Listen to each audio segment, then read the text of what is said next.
Assalamualaikum warahmatullahi taala wabarakatuh. Waalaikumsalam warahmatullahi taala wabarakatuh. Perkenalkan, nama saya Karoma, saya sebagai moderator. Kami akan menjelaskan tentang mencuri.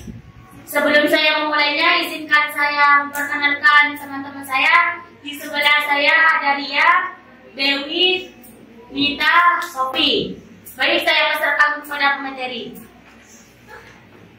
Mencuri. 1. Pengertian mencuri. Secara bahasa, mencuri adalah mengambil harta atau selainnya secara sembunyi-sembunyi. Dari arti bahasa ini muncul ungkapan bulan istiroko asama wa an-nadarok. Di bulan mencuri pendengaran atau penglihatan. Sedangkan menurut istilah syarok, mencuri adalah mengambil harta orang lain dari penyimpanannya yang semestinya secara diam-diam dan sembunyi-sembunyi.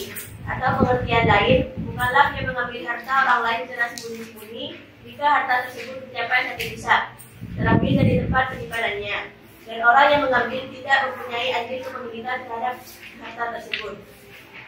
Berbeda dari pengertian di atas, disebutkan bahwa praktik pencurian yang pelakunya diancam dengan hukuman had memiliki beberapa syarat. Yang pertama, pelaku pencurian adalah mukallaf. Kedua, barang dicuri milik orang lain. Ketiga, pencurian dilakukan dengan cara diam-diam atau sembunyi-sembunyi. Keempat, barang yang dicuri disimpan di tempat penyimpanan.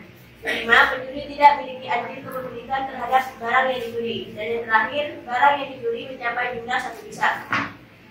Praktik pencurian yang tidak memenuhi syarat-syarat di atas pelakunya tidak dikenai had. Namun demikian, hakim berhak menjatuhkan hukuman takzir kepadanya. 2. Pembuktian praktik pencurian. Di samping syarat-syarat yang telah disebutkan, had pencuri tidak dapat ditentukan sebelum tersebut praktik pencurian benar-benar diadili secara syarak setelah melakukan pencurian yang mengharuskannya dikenai had. Tentu harus dapat dibuktikan melalui salah satu dari 3 kemungkinan. Yang pertama, kesaksian dari 2 orang saksi yang adil dan merdeka. Kedua, pengakuan dari pelaku pencurian itu sendiri. Ketiga, sumpah dari penduduk. Jika terdakwa pelaku pencurian menolak tuduhan tanpa disertai sumpah, maka hak sumpah berpindah kepada penduduk. Dalam situasi semisal ini, jika penduduk berani bersumpah, maka tuduhannya diterima dan secara hukum tertuduh terbukti melakukan pencurian. 3. Had mencuri. Jika praktik pencurian telah memenuhi syarat-syarat sebagaimana yang telah dijelaskan, maka pelakunya wajib dikenakan had mencuri, yaitu potong tangan. Allah Subhanahu wa taala pernah berfirman dalam surah Al-Maidah ayat 38. Bismillahirrahmanirrahim. Wasariqu wasariqatu faqta'u aydiyahuma jazaa'an bima kasaba nakalan minallah. Wallahu 'azizun hakim. Yang artinya, adapun orang laki-laki maupun perempuan yang mencuri, potonglah tangan keduanya sebagai balasan atas perbuatan yang mereka lakukan dan sebagai siksaan dari Allah. Dan Allah Maha Perkasa, Maha Bijaksana. Quran Surat Al-Maidah ayat 38. Ayat di atas menjelaskan had pencurian secara umum. Adapun teknis pelaksanaan had pencuri yang lebih detail dijelaskan dalam hadis Rasulullah berikut. An Abi Hurairah anna Rasulullah sallallahu alaihi wasallam qala fi sa'ati in sarqa faqtahu yadahu thumma in sarqa faqtahu rijlahu thumma in sarqa faqtahu yadahu thumma in sarqa faqtahu rijlahu. Artinya, dari Abu Hurairah radhiyallahu anhu, sesungguhnya Rasulullah bersabda mengenai mencuri. Jika ia mencuri kali pertama, potonglah satu tangannya. Kemudian jika ia mencuri kali kedua, potonglah salah satu kakinya.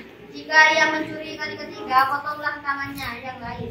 Kemudian jika ia mencuri kali keempat, potonglah kakinya yang lain. Hadis riwayat Al-Baihaqi dalam Ma'rifatus Sunnah wal Asar.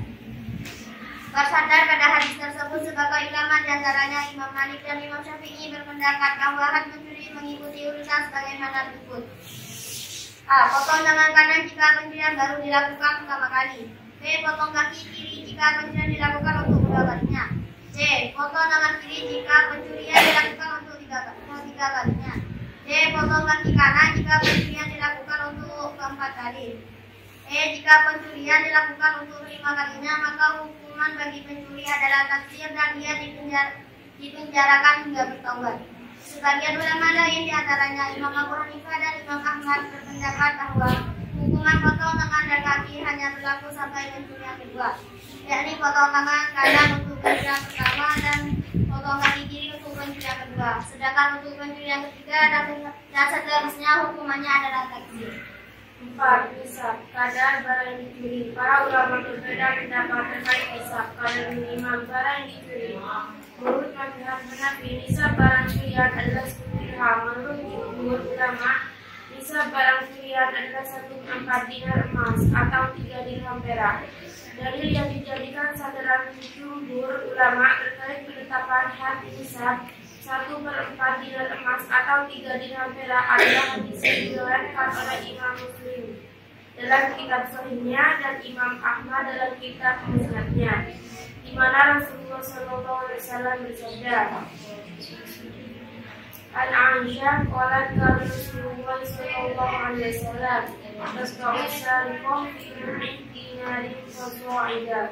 Artinya dari Aisyah bahwa Rasulullah SAW menjatuhkan had potong tangan pada pencuri 1/4 dinar atau lebih. Dan dalam riwayat Imam Bukhari dalam lafaz dinar, artinya tangan dipotong pada pencurian 1/4 dinar. Adapun tentang harga dinar atau dirham selalu berubah-ubah. 1 dinar emas diperkirakan seharga 10 sampai 12 dirham. Jika dihargakan dengan emas, 1 dinar setara dengan 13,36 gram emas. Jadi diperkirakan nisab barang curian adalah 3,34 gram emas atau 1,4 dinar. 5. Pencuri yang dimaafkan. Ulama sepakat bahwa pemilik barang yang dicuri dapat memaafkan pencuriannya, sehingga pencuri bebas dari had sebelum perkaranya sampai ke pengadilan. Karena had pencuri merupakan had hamba, yaitu pemilik barang yang dicuri. Jika perkaranya sudah sampai ke pengadilan, maka pencuri pindah dari hak hamba ke hak Allah. Dalam situasi semisal ini, hak tersebut tidak dapat gugur walaupun pemilik barang yang dicuri memaafkan pencuri. Dalil yang menjelaskan tentang masalah tersebut adalah hadis riwayat Abu Dawud dan Nasai berikut. An Abdillah bin Amr anna Rasulullah sallallahu alaihi wasallam qala ta'awwadu fi ma bainakum wa ma balawani min haddin faqad wajib. Artinya diriwayatkan dari Abdullah bin Amr radhiyallahu anhu, sesungguhnya Rasulullah sallallahu alaihi wasallam bersabda, maafkanlah had selama masih berada di tanganmu. Adapun had yang sudah sampai kepadaku, maka wajib dilaksanakan. Hadis riwayat An-Nasai. 6. Hikmat had bagi pencuri. Adapun hikmat dari had pencuri antara lain sebagai berikut. A. Seseorang tidak akan dengan mudah mengambil barang orang lain karena had tersebut akan memunculkan efek ganda. B. Seseorang akan memahami betapa hukum Islam benar-benar melindungi hak milik seseorang. C. Menghindarkan manusia dari sikap malas. D. Membuat jerah pencuri hingga dirinya terdorong untuk mencari rezeki yang halal. Baik, apakah ada yang bertanya? Potong tangan kanan untuk pencurian pertama dan potong kaki kiri untuk pencurian kedua. Sedangkan untuk pencurian ketiga dan seterusnya hukumannya adalah takdir. Takdir hukumannya sekian. Terima kasih atas waktunya. Di sini saya akan bertanya, kan ulama sepakat bahwa pemilik barang yang dicuri dapat memaafkan pencurinya. Saya mau bertanya contoh, orang yang mencuri itu yang dimaafkan seperti apa? Barang yang dicuri itu seperti apa yang dimaafkan? Silakan kepada teman-teman saya untuk menjawab pertanyaan yang sudah disampaikan.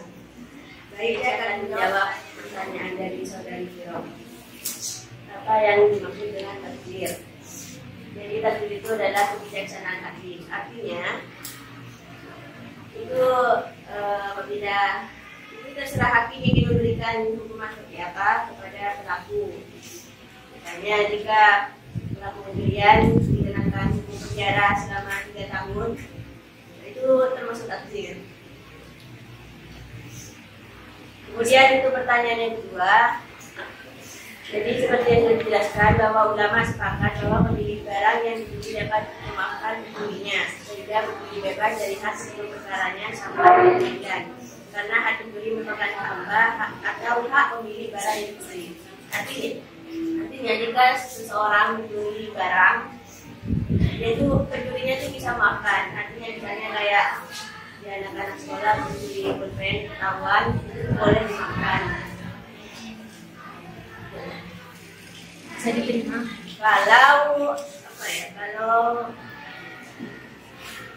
selama barang itu tidak sampai ke hak yang telah ditentukan oleh para ulama. Itu menurut pendapat saya.